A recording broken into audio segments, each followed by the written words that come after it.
కాండ శక్తిని ఆవిష్కరించడానికి. మానవుడిగా పుట్టినటువంటి రామచంద్రమూర్తి అంతటి ఓర్పు కలిగినవాడు, అంతటి సుగుణాభిరాముడు కూడా ఒకప్పుడు ఎంత బాధపడ్డాడంటే, ఎవరూ అనకూడనటువంటి మాట, ఆయన దురదృష్టాన్ని ఆయన వర్ణించుకుంటూ పరమ భయంకరమైనటువంటి మాట ఒకటి చెప్పాడు.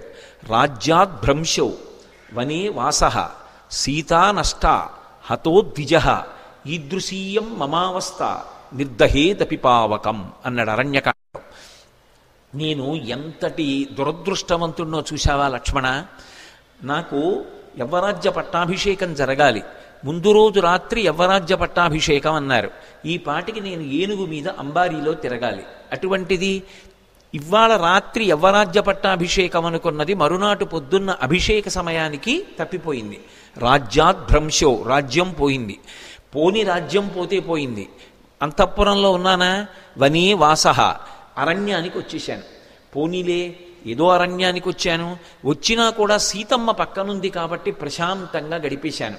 సీతారాముల దాంపత్యం అటువంటిది అనుకుంటే సీతా నష్ట, సీతమ్మ అపహరింపబడింది, ఎక్కడుందో కూడా జాడ తెలియదు.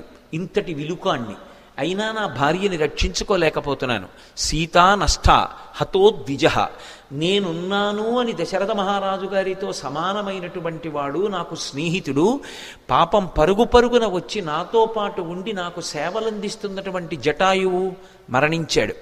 హతో ద్విజః ఈదృశీయం మమావస్థ, నా అవస్థ ఎంత దారుణంగా ఉందో చూశావా లక్ష్మణ, నిర్దహేదపి పావకం.